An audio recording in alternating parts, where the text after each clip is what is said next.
Hey guys, I am back. Happy Tuesday.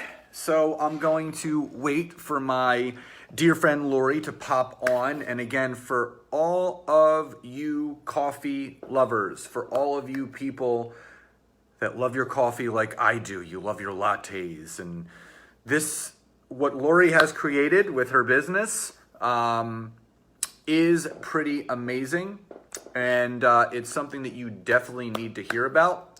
It's called Unicreamer, which is short for unicorn creamer.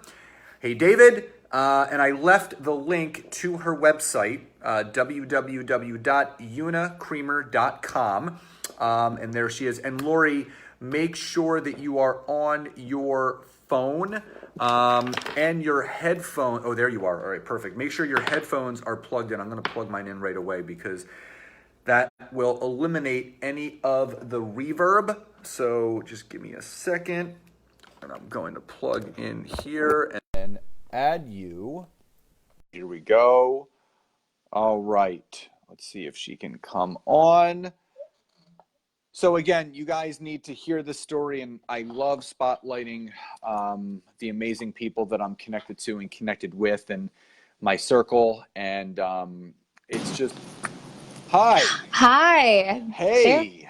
There we go. We got it. We got it. Thank you for taking time to talk today. Yeah, of course. I completely forgot about the headphones, so thanks for reminding me. I just sprinted back to my room to grab them, and now we're good. I totally just remember too. So I was giving people a brief description of who you are, but I always like people to talk about what they've done. But if you can give, just a quick description, of who you are, what you're doing, then I want to get into some Q&A with you. So, Sure. Lori, I'm just going to turn it over to you. Awesome. Well, thank you so much for having me on your live. I really appreciate it.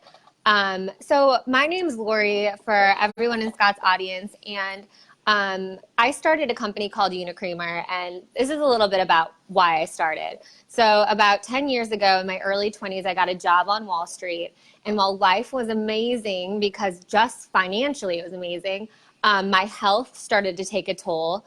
I started to drink a lot. I started to gain weight. And to be quite frank, I became completely burnt out by the age of 23, just completely burnt out. And I knew I had to make a change. So I did what everyone else started doing. And I started drinking coffee, and a lot of coffee, like 12 cups of coffee a day just to stay awake. But I realized I wasn't taking care of myself. I just didn't feel right. And so what I started to do was I knew I had to create some sort of change. So I started to pour my vegan protein mix into my coffee throughout the whole day. And even though it was this chunky protein concoction, it was actually making me feel better and more focused. And I wasn't reaching for so many snacks. I mean, it's still snacking. I'm still a human, but I didn't feel the need to keep snacking on junk all day.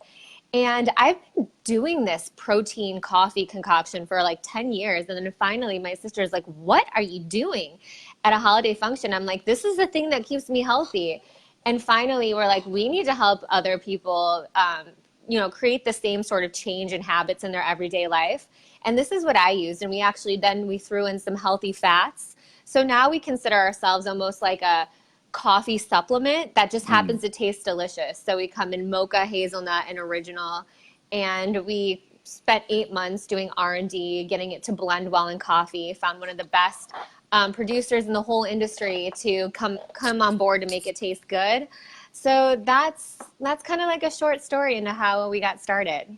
And that's amazing. And I think coffee is one of the most commonly consumed beverages out there. And, I love my coffee, and I got to have my own Unicreamer experience when we were at our first mastermind, and it was absolutely delicious. I used the mocha.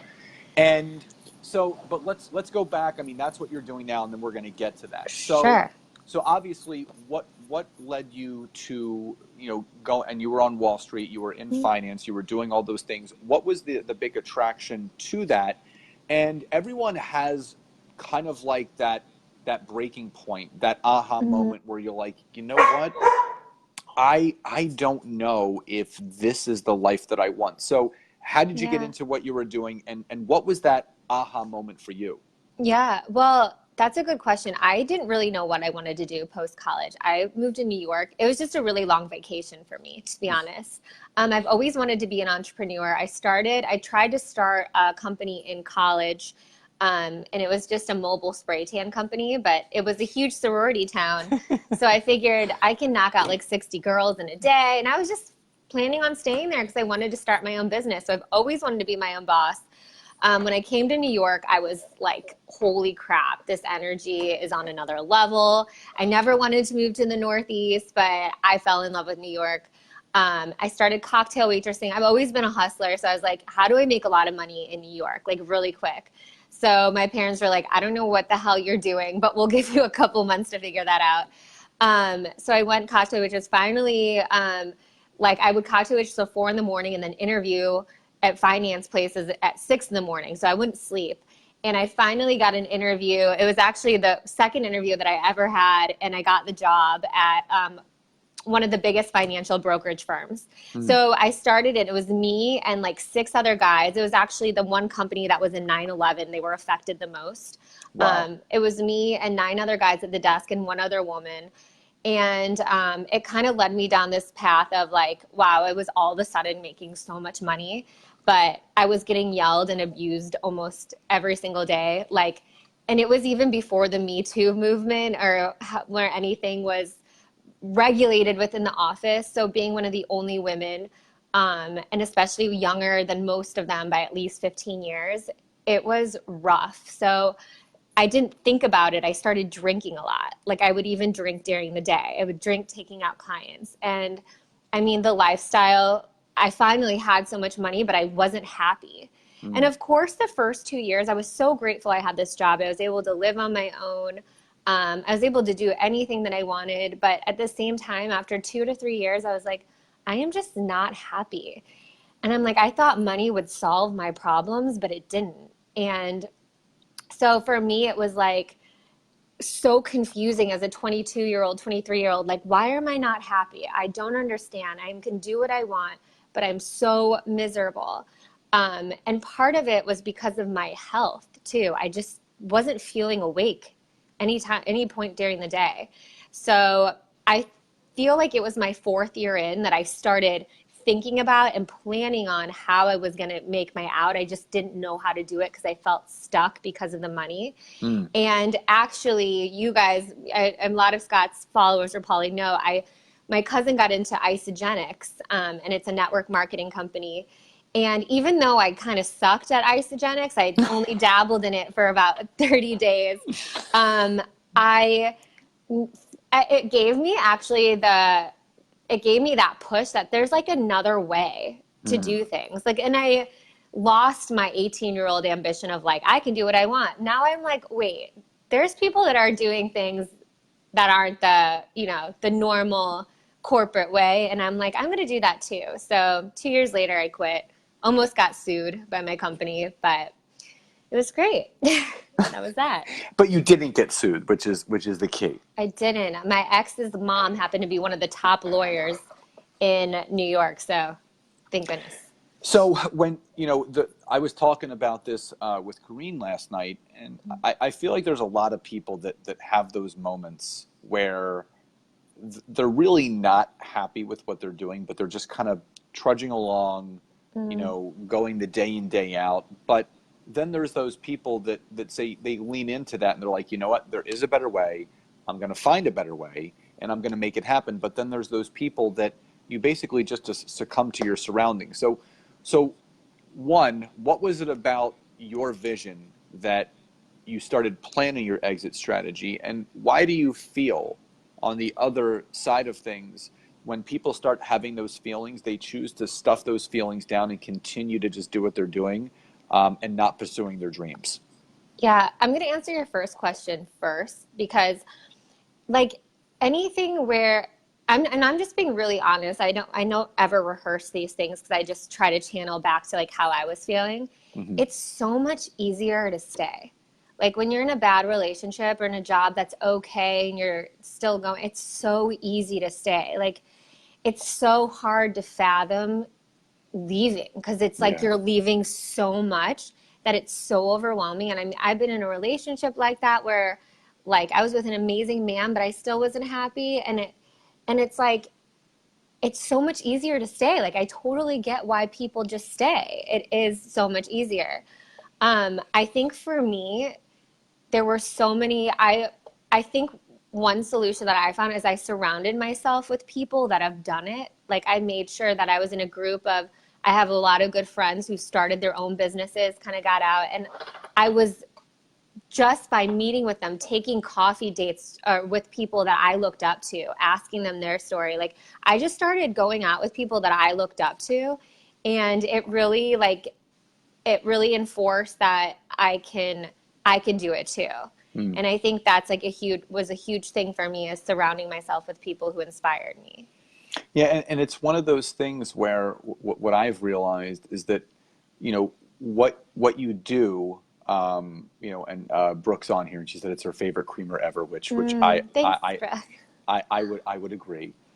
When you lean into that fear and the uncomfortable or the unknown zone, that's when life really truly starts to happen. And what I love about what you're doing is, people can take their passions and turn them into profit. There are so many people that are passionate about coffee, and there are so many people that are passionate about health and being vegan or vegetarian or whatever that is. And you found a way to take those passions and put them together and create a business. And I know entrepreneurship is so easy. There's no struggling. It's all sunshine and rainbows. Yeah. Which we know is completely false. No, it's so false. Because it's one of those things where, we're really, like, people don't understand that entrepreneurship can be a very lonely place. You're sitting in front of your computer all the time. Sometimes the only time you get out is in the morning to get your coffee or go to the gym or whatever it is. So what was now that you got your exit strategy, you started leaning into your fear, you started Unicreamer, what was the biggest lesson? And I'm not talking about right now, but in the very biggest lesson that you learned in starting this entrepreneurial endeavor? That's a good one. My biggest lesson.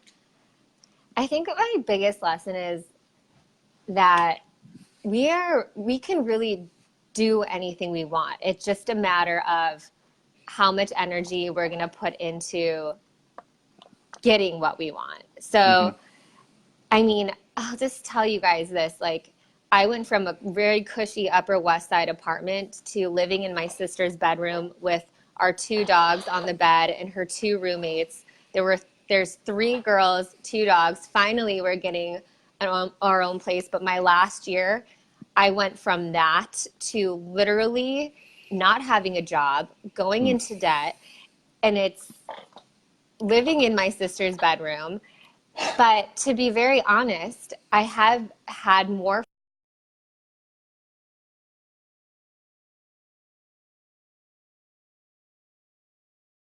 about getting started once you start just doing what's closest to what you're passionate about, just doing it.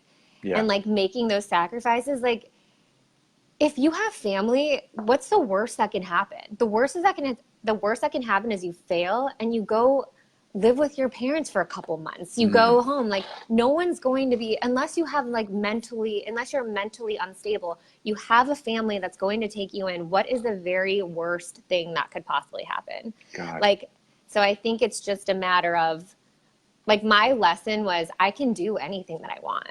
Yeah. It's just like, how much work am I going to go? And sometimes I'll have days where I'm lazy and I'm just like today, where our shipping company's fucking up. 20 people didn't get their orders. I have people yelling at me.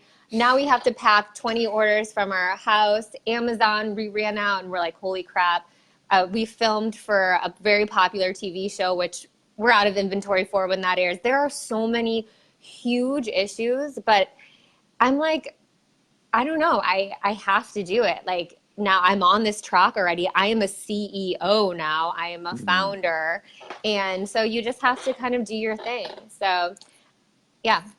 You have to roll with the punches, and it's not entrepreneurship is not an easy road. My fiance and I were talking about this morning, and we were driving to the gym, and I'm like, man, it's so hard to describe entrepreneurship because it's like the greatest thing, but the hardest thing, and the most fulfilling thing, but the most frustrating thing, all at the same time. And you have all of these mixed emotions constantly coming at you. You're questioning yourself. Should I be doing this? Am I doing a good job? Do I need to do something else? But again, we're blazing our own trails and our own path. And I think that's the one thing that, I look back, and I'm sure you can look back on when you were working in Wall Street, and you were working for a company, and you were told, hey, Lori, here's what you're going to get paid every 2 weeks. That it was a paycheck. It got direct deposited. You didn't, and same thing for me. When I was doing personal training, I could see every appointment, what I was going to make every single day ahead of time. Yep. And when you go into entrepreneurship, you're looking at this puzzle box, and there's all these pieces inside the puzzle box, but there is no cover. There's no picture of what that puzzle looks like. You have to dump out all these pieces, and you have to put this entrepreneurship puzzle together yourself. And you got to have the grit and the determination never to quit. And again, I talk about this with people all the time, that there are millions of ways to succeed and only one way to fail, and that's to quit. And that's the best piece of advice I can give any entrepreneur, is that just don't quit. You're going to figure it out. It always works out in the end. Maybe not in the time frame that you want it to, but it will. So Lori, what's your best piece of advice that you could give that beginning entrepreneur, or maybe that person that's at their breaking point at their job, where they're in their head, they're conceptualizing their exit strategy about how they can turn their passion into profit? What's your best piece of advice for that beginning person, or the person that's thinking about it? Yeah. Well, first of all, I love how you described what being an entrepreneur is like. It's literally the most frustrating but rewarding. You can't really describe it. It's like, am I crazy for liking this? I don't know. I would say for anyone who's stuck in their head, which I know we've all been there. I took 2 years to leave. I would say to just start writing out a plan. And whether it's a 6-month plan or a year-long plan, just start doing something. So I'll let you guys know what I did really quickly, and maybe this will help inspire other people. So I knew that I needed to get out, but I didn't know how. I mean, I was just walking around like a zombie at work for the last couple of years because I was miserable, but I didn't really know a way out. And so I wrote down 5 things that I'm super passionate about, which one of them's animals and animal welfare, which is why Unicreamer is vegan. And I wrote down 5 things that I love, and then I wrote down 5 things that I'm really, really good at. And one of them was I love animals. I'm very passionate. And the other one was I love to talk. I'm a Jewish girl from the Northeast. We just don't shut up. So it was in podcasting, first was becoming big. So I started a podcast called Hound Vibes, just I did an hour a week. That was it. And I started interviewing $1 million animal entrepreneurs, anyone in the pet industry I was interviewing. That I didn't know what I was going to do with that, but I'm just going to start doing something. I'm going to put myself out there.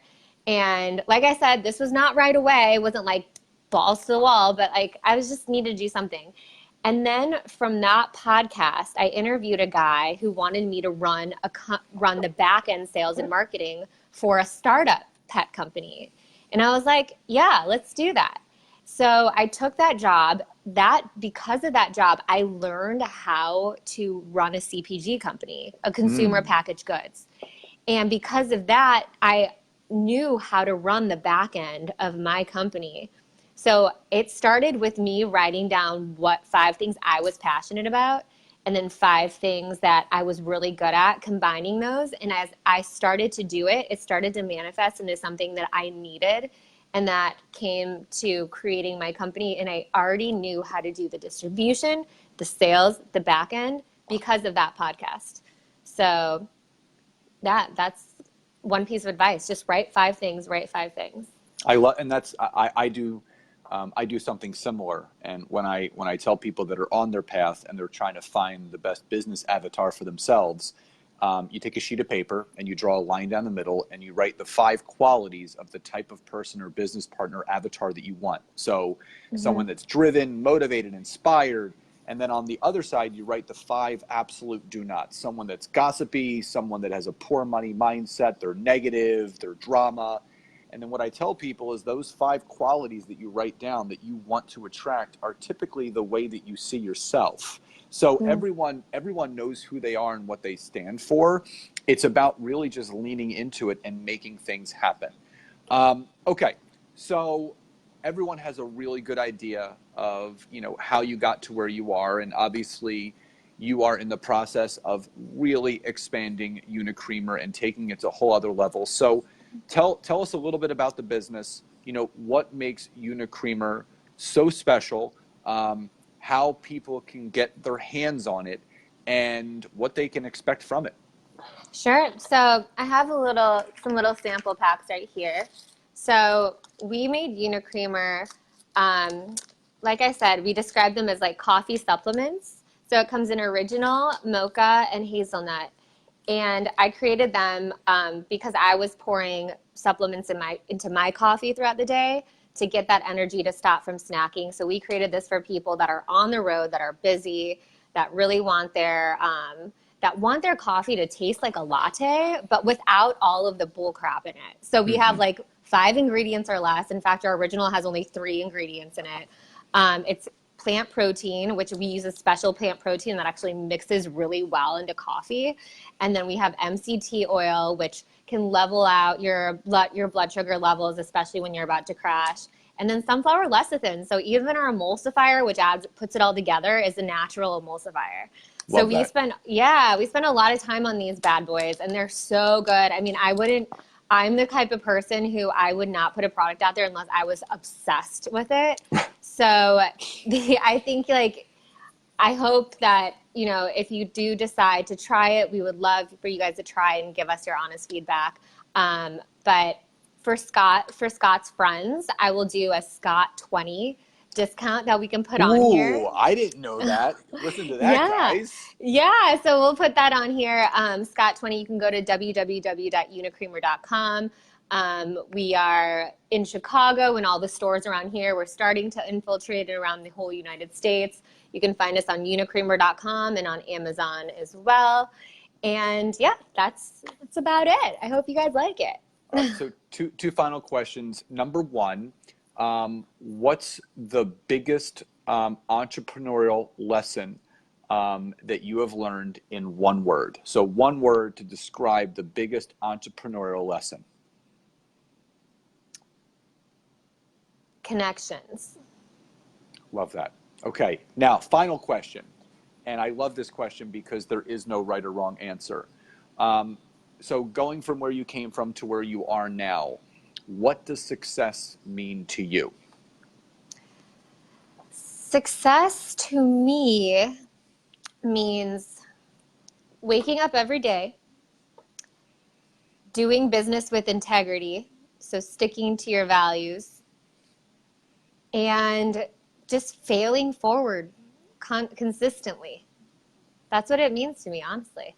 And doing things for the bigger good, bigger picture. The more you fail, the more you learn how to succeed. And I absolutely love that. So guys, Scott 20, if you go to unicreamer.com at checkout to get a discount from Lori and her amazing company. And for anyone that drinks coffee, I highly, highly recommend this. I'm obsessed with coffee and I'm obsessed with Unicreamer, and you will be too. Can you hold up the packaging a little bit closer to the screen? Sure. So they can see the pretty unicorn? Yeah.